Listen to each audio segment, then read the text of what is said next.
President Yoon was on a nearly week-long trip to Saudi Arabia and Qatar this week. And our Oh Soo-young was traveling with the president as a part of the court and is in the studio today to break down the significance of that trip and what lies ahead. Welcome back, Sooyoung. Hi, Dami.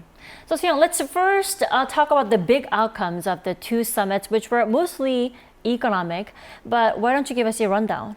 Right, so one major part of President Yoon's Middle East diplomacy this time around was the economic agenda, of course, and that was strengthening energy cooperation to meet the challenges of the impending post-oil era. And being some of the world's largest energy suppliers, Saudi Arabia provides around a third of South Korea's crude oil, and Qatar also supplies about a third of South Korea's liquefied natural gas, or LNG.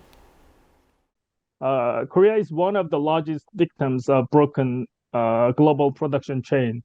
And it further gives serious impacts on Korean economy when it comes to energy, because Korean economy virtually imports 100% of its energy use.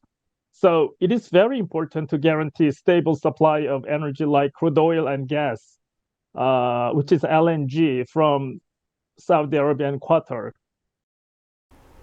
But as countries around the world aim for carbon neutrality, resource-rich countries need to seek out new streams of revenue, while oil importer countries like South Korea need to procure a stable supply of renewable energy. Saudi Arabia's economic future is uncertain in 21st century, as all countries are pursuing clean energy use for decreasing carbon dioxide emission. That decreases demands for oil in the near future, and it became a largest concern to Saudi Arabia. So they decided to construct a technology-based economy before oil demand disappears. This means that despite Korea and the two Middle Eastern economies facing a crisis over their current economic models, they also have an opportunity to join hands and build new sources of energy, transport infrastructure, and whole new systems to usher in the so-called post-oil era. That's why South Korea, with its developmental experience and cutting-edge technology, is the perfect partner for the Middle East, according to Yoon, especially to participate in Saudi Vision 2030 and Qatar's own National Vision 2030, which are all about diversifying their economies away from oil and establishing a new emerging set of industries, really building up smart cities, for instance, like Saudi's neon megacity. With Saudi Arabia, there were 51 new deals and memorandums of understanding worth a total of $15.6 billion US. This not only covers the $2.4 billion contract to build Saudi's major gas plant, but also cooperation on electric vehicles, hydrogen energy, defense, food, and even medical products. Among them, a $400 million car assembly plant is to be built by Hyundai and Saudi's investment fund, and that's going to become South Korea's first EV production belt in the Middle East, really providing inroads for South Korea's sales, but also jobs and very high-quality vehicles for the Saudis. With Qatar, on the other hand, Korea signed 12 MOUs worth over $4.6 billion, including a $3.9 billion contract for Hyundai Heavy Industries to build 17 LNG carriers in the country. The two sides also struck deals to cooperate on advanced technology, smart farming, infrastructure, as well as culture, among other things. Sooyoung, beyond trade expansion, why is it so critical at this time to really strengthen South Korea's relations with these Middle Eastern countries then? Right, that's a great question because, well, especially at a time of geopolitical uncertainty, economic uncertainty as well, that are affecting countries all across the globe, directly or indirectly. So the logic is really you need as many friends and partners as possible to safeguard against military tension spilling over, trade protectionism, and commodity and financial shocks to the system. As the world becomes more intertwined, the Middle East region is breaking away from traditional views of security, and detente is being engaged in by many countries, even hostile ones. In such a situation, if we establish good relations with several Middle Eastern countries, our diplomatic prowess will become broader and more connected.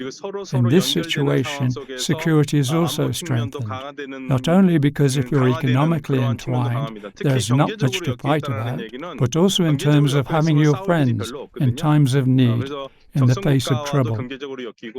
While having basically different views on the Israel-Hamas conflict, it is still possible and quite necessary for South Korea to stand in cooperation with key countries in the Gulf region to help de-escalate the conflict and also roll out humanitarian assistance. Second, at a time of trade protectionism and fierce global competition to lead the fast-evolving digital era, the economy is no longer a matter of relative wealth or scale, but it's a matter of national security for many countries. Without access to affordable and sufficient energy, South Korea's exports and the livelihoods of South Koreans are at stake. That's why we saw President Yoon make sure that Seoul procured energy supplies, overseeing a crude reserve deal with Aramco as well. Then, could it be that making friends with Middle Eastern countries could maybe benefit South Korea's push to denuclearize North Korea? Would you say that? Well, I think you could say that because while both Saudi and Qatar have diplomatic relations with North Korea, and they're also big influencers, they exert a lot of influence over their Middle Eastern neighbors as well, who may be enabling Pyongyang's nuclear missile programs, of course. Saudi Arabia, though, after Yoon's summit with MBS, he endorsed South Korea's audacious initiative towards North Korea and condemned any violations of UN Security Council resolutions on curbing weapons of mass destruction. Also for Qatar, President Yoon requested that the country cooperate with the international community's stern response to North Korea's illegal nuclear and missile development. And his counterpart reportedly expressed support for South Korea's policy towards the Korean peninsula. So while all of this may not necessarily dramatically change the dynamics on the Korean peninsula, it does build a pressure on the North Korean regime, and it also strengthens global resolve to effectively enforce these international sanctions on the North Korean regime. And in terms of moving South Korea's relations with the two countries forward, there was also a large focus on future generations, like President Yoon addressing the youth at universities from both countries. Why is this so? Why are Qatari and Saudi future youth so important to work with? Right, well, it's the sheer size of the population, really, the younger generation, rather. In fact, young people aged under 30 constitute more than half of the population across the Middle East and North Africa. So it's not really a matter of choice, but really a necessity if Korea wants to diversify its export markets and collaborate with young entrepreneurial minds in the future, particularly given its own rapidly aging population. So in order to engage young people, President Yoon emphasized the interactions between Koreans and Saudis stretching back over 1,000 years and their distinguished languages, heritage, so some sort of discipline that really allowed their cultures to flourish and innovate. Thus, he pledged to increase academic exchanges and boost culture as a sector for cooperation with both Saudi and Qatar. The dynamism of the young population of the Middle East and South Korea could create a strong synergy effect. In that respect, I think the message we gave was positive. Our country has largely followed Western democratic values, but we also have some cultural sensibilities that are different from the West.